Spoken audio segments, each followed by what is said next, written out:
So hi and welcome back to this another episode with me Ashi. I hope you guys are doing good. जितनी भी students CAT 2025 लिखने वाले हैं, हर student का dream, whether it's CAT 2025, whether it's any year of getting into MBA colleges, dream colleges, IIM Ahmedabad. अब India का number 1 college है, तो that is one of the reasons काफ़ी ज़्यादा कंपटीशन है. बट आपने कई सारी वीडियोस यूट्यूब पे देखी होंगी ट्यूटर्स की, जहाँ पे उन्होंने बताया दैट उनके कई स्टूडेंट्स या और भी स्टूडेंट्स ने 92 परसेंटाइल 93 परसेंटाइल पे भी IIM अहमदाबाद कन्वर्ट किया है. ऑन दी अदर हैंड अगर आप देखोगे इंजीनियरिंग स्टूडेंट्स 98 प्लस परसेंटाइल पे भी कॉल नहीं आते हैं. So the difference between getting into IIT Bombay and IIM Ahmedabad is IIT Bombay score rank 1 and get into IIT Bombay. But when it comes to IIM Ahmedabad, it's all about a holistic profile. आपके 10th के marks हैं, 12th के marks हैं, graduation के marks हैं, आपने graduation में क्या कर रखा है इस पे भी चीज़ें वेरी करती हैं. And then your CAT percentile and your overall profile which includes your work experience if you don't have work experience and all in all, and then further GD, VAT, PI, and based on that you are able to make it to all these colleges. पर अगर हम बात करें जिस IIM Ahmedabad का minimum percentile requirement 85 था, ठीक है, 85 पे कॉल नहीं आता था बट 85 परसेंटाइल था, वो कॉलेज का परसेंटाइल, वो कॉलेज का कट ऑफ इस साल specifically general candidate and even OBC ST SC वाले कैंडिडेट्स के लिए भी बढ़ चुका है. जैसे कि फॉर एग्जांपल आप मेरे पीछे स्क्रीन देख सकते हैं, general category, EWS category, overall ये non PWD candidates 95 percentile required है, और सेक्शनल कि हम बात करें तो मिनिमम 85 परसेंटाइल जो है वो रिक्वायर्ड है. ठीक है, तो obviously that is one of the reasons कि जिन स्टूडेंट्स को 92 93 पे अगर वो किसी डाइवर्स स्ट्रीम से ग्रेजुएशन किया है कॉल आ जाता था, कन्वर्ट कर लेते थे, अब उन स्टूडेंट्स के लिए भी ऑप्शन ख़त्म हो गया है. अगर आपको IIM अहमदाबाद से कॉल चाहिए, आप जनरल या EWS कैटेगरी के, you need to have minimum 95 percentile to get into IIM Ahmedabad for general and EWS candidate and sectional 85 percentile, right. Then अगर हम OBC की बात करें, 90 percentile is the minimum requirement and 80 percentile जो है वो सेक्शनल की रिक्वायरमेंट है. SC की बात करें 85 परसेंटाइल ओवरऑल रिक्वायरमेंट है और 75 जो है वो सेक्शनल परसेंटाइल रिक्वायरमेंट है. ST कैटेगरी की बात करें जहाँ पे 50 परसेंटाइल पे ST SC वाले बच्चों को कॉल आ जाता था, वहाँ ST के लिए भी 70 परसेंटाइल 75 परसेंटाइल जो है वो ओवरऑल मिनिमम रिक्वायरमेंट है और सेक्शनल रिक्वायरमेंट जो है वो 65 परसेंटाइल है, राइट. मैं इस का लिंक क्योंकि ऑफिशियल वेबसाइट IIM अहमदाबाद के एडमिशन क्राइटेरिया के नीचे डिस्क्रिप्शन में डाल रही हूँ, you can even refer to that. PWD candidates की बात करें तो उनके लिए ओवरऑल 85 है, सेक्शनल 75 है. अगर आप OBC के हैं 85 है एंड सेक्शनल 70 है, SC के लिए 75 है एंड ओवरऑल सेक्शनल 65 है, और ST कैटेगरी के लिए 65 ओवरऑल परसेंटाइल है और 55 मिनिमम सेक्शनल परसेंटाइल है. तो अगर आप PWD कैटेगरी के तो भी आपको ये मिनिमम रिक्वायरमेंट IIM अहमदाबाद के लिए जो है वो मीट करनी पड़ेगी. ठीक है, OBC ST SC PWD you need official documents to submit. अगर आप वो सबमिट करते हो ओरिजिनल तो ही आप उस कैटेगरी में लाई करते हो.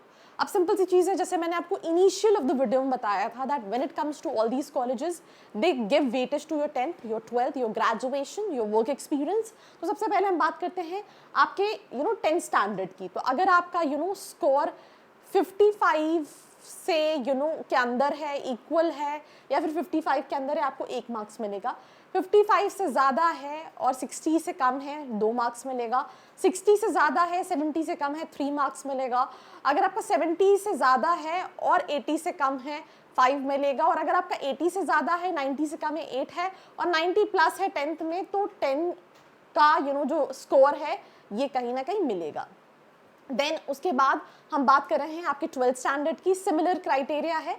ये यहाँ पे स्पेसिफिकेशन है 10th में, क्योंकि कोई सब्जेक्ट नहीं होता, यहाँ पे स्पेसिफिकेशन है science streams, commerce streams and arts streams वाले स्टूडेंट्स के लिए, बिकॉज सबके लिए क्राइटेरिया अलग है. तो अगर आप साइंस स्ट्रीम के हैं, आपका 55 के बराबर है या कम है, 55 के बराबर है या फिर उसके अंदर लाई करता है 1 55 से ज़्यादा है, 60 से कम है 2, 60 से ज़्यादा है, 70 से कम है 3 मार्क्स आपको मिलेंगे, 70 से ज़्यादा है, 80 से कम है 5 और 90 प्लस पे 10 का स्कोर है। वेयर इज अगर हम बात करें कॉमर्स वाले स्टूडेंट्स के लिए तो यहाँ पे अगर आपका 50 के इक्वल है, मोर और लेस बहुत ज़्यादा फर्क नहीं है, सिर्फ थोड़ा सा फर्क आप यहाँ पे देख पाओगे कि 8 पॉइंट के लिए 75 से ऊपर है और 90 के अंदर होना चाहिए, तो यहाँ पे थोड़े से चेंजेस है। वेयर इज आर्ट्स वाले स्टूडेंट्स के लिए जहाँ पे 55 यहाँ पे साइंस स्ट्रीम के लिए 55 था, कॉमर्स स्टूडेंट्स के लिए 50 था, आर्ट्स वालों के लिए 45 है, यहाँ पे साइंस स्टूडेंट्स के लिए 55 60 था, यहाँ पे 50 55 था, यहाँ पे 45 50 कर दिया गया है आर्ट्स वाले स्टूडेंट्स के लिए। तो थोड़ा सा स्लाइटली वेरिएशन है, आप इसको रेफर करोगे तो you will get to have an idea that आपके हिसाब से क्या मिलेगा।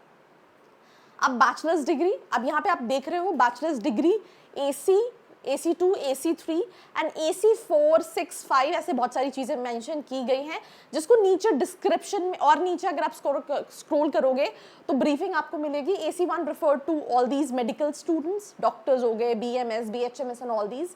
AC2 if I'm not wrong it refers to नीचे देखेंगे if I'm not wrong I think science arts वाले स्टूडेंट्स के लिए है। एक बार हम रेफर कर लेते हैं। यहाँ पे स्कोरिंग सेम जैसे 10-12 की स्कोरिंग है वैसी स्कोरिंग यहाँ पे दी हुई है, तो we just need to come to the description to understand what is AC। हाँ, सो दिस इज बेसिकली कि AC क्या है। अब AC1 में medicine surgery based subject MBBS, MD, BMS, BDS, BHMS, राइट। AC2 चार्टर्ड अकाउंटेंट हैं आप, company secretaries हैं, CMA हैं, fellow of the institute of actuaries of India, तो इन सब में ये AC2 कैटेगरी में है। AC3 में all commerce, economics, finance, management related degrees, इसमें BBA आ गया, BMS आ गया, BBA आ गया, BCom आ गया, ये सारे कोर्सेज आ गए, राइट। एंड AC4 में इंजीनियर्स हैं, आर्किटेक्चर इंजीनियर्स, MTech स्टूडेंट्स आ गए।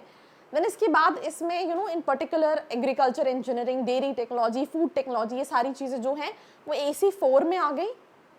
देन और भी ब्रीफिंग दी हुई है, आप देख सकते हैं। AC5 में all arts, humanities related degrees, design, education, fashion आ गया। और अगर हम बात करें AC6 की तो सिंपल सी चीज़ है, एनी अदर डिसिप्लिन जो कि AC1 से AC5 में नहीं है वो AC6 के अंदर आ गया। तो आप एक बार रेफर कर सकते हैं और उस अकॉर्डिंगली यहाँ पे देखिए इन्होंने AC1 के लिए क्या स्कोर दिया है। 55 के अंदर है, एक स्कोर दिया हुआ है, ठीक है। एंड AC2 के लिए 50 के अंदर एक का स्कोर दिया गया है, AC3 के लिए 55 के अंदर एक का स्कोर दिया गया है, AC4 से AC6 के लिए 60 के अंदर एक का स्कोर दिया गया है और AC5 के लिए 50 के अंदर का स्कोर दिया है। तो इस हिसाब से आप अपना कैलकुलेशन कर सकते हैं कि आपको अपनी ग्रेजुएशन के बेसिस पे क्या मार्क्स मिलेंगे, ठीक है। यहाँ पे वर्क एक्सपीरियंस को भी शेड्यूल किया है। अगर आपके पास 12 मंथ के अंदर का वर्क एक्सपीरियंस है तो 0 की रेटिंग है, 12 से ज़्यादा 36 से कम है तो number of months of work experience -11, right. 36 month के है तो आपको 5 पॉइंट दिया हुआ है। तो that is basically experience multiplication factor की बेसिस पे आप कैलकुलेट कर सकते हो। अब कैसे रेटिंग मिलेगी, A, B, C, D, E सारी चीज़ों को करके एक नॉर्मलाइज स्कोर मिलेगा जिसके बेसिस पे आपको कहीं ना कहीं कॉल्स आएंगे। So that is basically the criteria, ठीक है। अब अगर हम बात करें कि सारी चीज़ों के बेसिस पे तो जनरल के लिए एक तरह से अपर लिमिट 100 परसेंटाइल, OBC के लिए अगर हम कैंडिडेट्स की बात करें RC as per AC1, AC2, AC3 and AC5, तो ये कहीं ना कहीं सारे क्राइटेरियाज मेंशन है, आप इसको रेफर कर सकते हैं। तो इन शॉर्ट कहीं ना कहीं यही है that if I talk about, हो सकता है इसके बाद और भी IIMs में ये चेंजेस हो, एडमिशन क्राइटेरिया चेंज हो, but if I talk about IIM Ahmedabad this year it becomes more competitive. It's not like अगर तुम नॉन इंजीनियर हो तो तुम्हें 90 पे कॉल आ जाएगा, you need to have minimum 95 percentile to get a call for IIM Ahmedabad for general EWS candidate. Do share this video with all your friends out there and बाकी ऐसी videos के लिए like, share and subscribe. I hope you like this video. For more such videos, keep watching our channel and do not forget to like, share and subscribe.